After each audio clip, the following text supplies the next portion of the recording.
गल्प, मिथक अथवा प्रतीक मानव समाज को बेहतर ढंग से आपसी सहयोग करने में सक्षम बनाते हैं।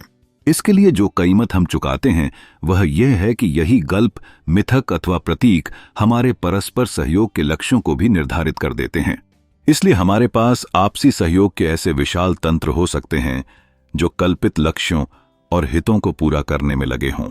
नतीजतन तंत्र बहुत अच्छी तरह से काम करते लग सकता है, लेकिन तभी जब हम उस तंत्र के अपने मापदंडों को स्वीकार कर लेते हैं। उदाहरण के लिए, एक मुल्ला कहेगा, हमारा तंत्र काम करता है।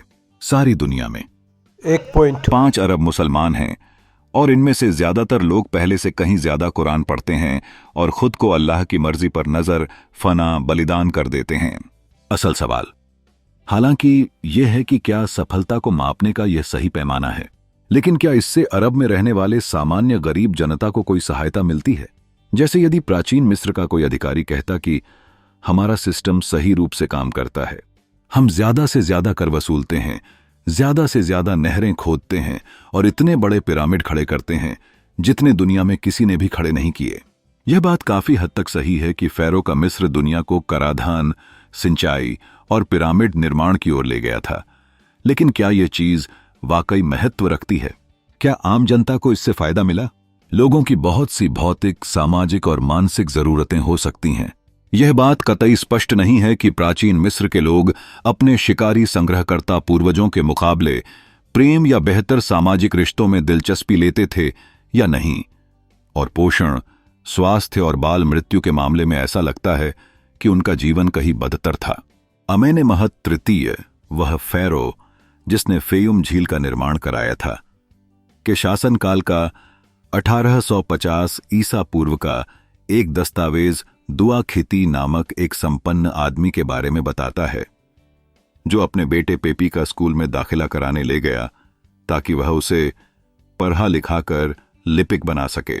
जब वे स्कूल के रास्ते में थे, तब दुआ खिती ने पेपी का पूरा ध्यान पढ़ाई लिखाई में लगाने के लिए प्रोत्साहित करने और इस तरह उस समय के ज्यादातर मनुष्यों की दुखद नियति से छुटकारा पाने के उद्देश्य से उसके सामने किसानों, मजदूरों, सैनिकों और कारीगरों की दर्दनाक जिंदगी का बयान किया।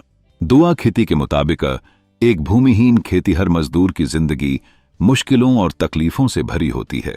महज चिथड़े पहने हुए वह हाथों में फफोले जा जाने तक पूरे दिन काम करता है। अपनी इस बेहद कड़ी मेहनत के बदले वह मजदूरी के तौर पर बीमारी ही हासिल करता है। अगर वह किसी तरह जिंदा बने रहकर घर आए, तब भी वह पूरी तरह दुर्बल और जर्जर हो चुका होता है। जिस किसान के पास जमीन होती है, उनकी नियति भी कोई खास अच्छी नहीं होती। वह पूरा दिन नदी से बाल्टियों में पानी ढोकर खेत में लाता रहता है। इस भारी बोझ से उसके कंधे झुक जाते हैं और उसकी गर्दन मवाद भरी सूजन से फूल जाती है। सुबह सुबह उसको अपने प्याज के खेत की सिंचाई करनी पड़ती है, दोपहर बाद खजूरों की और शाम को धनिया के खेत की। अंततः वह ढह जाता है और मर जाता है। यह मजमून स्थितियों को इरादतन बढ़ा चढ़ाकर पेश कर रहा हो सकता है, लेकिन बहुत ज्यादा नहीं। फैरो का राज्य अपने जमाने का सबसे शक्तिशाली राज्य था, लेकिन एक साधारण किसान के लिए इस सारी शक्ति का मतलब था कर और बलात् मजदूरी, न कि चिकित्सालय और सामाजिक सुरक्षा संबंधी सेवाएं। यह खोट मिस्र के संदर्भ में ही अनूठी नहीं थी। चीनी राजवंशों, मुस्लिम साम्राज्यों और यूरोपीय राजतंत्रों की विपुल उपलब्धियों के बावजूद 1850 ईस्वी में भी एक औसत इंसान का जीवन आदिम शिकारी संग्रहकर्ताओं से बेहतर नहीं था और वह दरअसल बदतर ही रहा हो सकता था। 1850 में एक किसान या मैनचेस्टर फैक्ट्री का मजदूर अपने शिकारी संग्रहकर्ता पूर्वजों के मुकाबले कहीं ज्यादा समय तक काम करता था। उनके काम के घंटे ज्यादा कठोर परिश्रम से भरे थे और वे मानसिक तौर पर थका देने वाले थे। उनका आहार कम संतुलित था, उनकी स्वास्थ्यपरक परिस्थितियां बहुत बदतर थीं और संक्रामक बीमारियां बहुत आम हुआ करती थीं। आज का आधुनिक मानव भी ऐसा ही जीवन जी रहा है। बहुत कुछ इकट्ठा करने के चक्कर में अपना सारा समय कठोर मेहनत करने में बिता रहा है और फुर्सत के पल उसे नसीब नहीं हो पा रहे हैं। क्या इस भाग दौड़ का कोई निश्चित गंतव्य है? ऐसे में हम कह सकते हैं कि मनुष्य को पुनः सोचना पड़ेगा कि जीवन जीने का तरीका कैसा होना चाहिए। कल्पना कीजिए कि आपको छुट्टियां मनाने के लिए इन 2 पैकेजों में से किसी एक का चयन करने को कहा जाता है। पाषाण युग पैकेज, पहले दिन हम 10 घंटों तक एक प्राचीन जंगल की पदयात्रा करेंगे और रात में नदी किनारे की एक खुली जगह में पड़ाव डालेंगे। दूसरे दिन हम एक नाव में सवार होकर 10 घंटे तक नदी की सैर करेंगे और एक छोटी सी झील के तट पर पड़ाव डालेंगे। तीसरे दिन हम वहां के मूल निवासियों से झील से मछलियां पकड़ना और पास के जंगल में जाकर कंदमूल फल फूल तलाशना सीखेंगे। आधुनिक युग का पैकेज।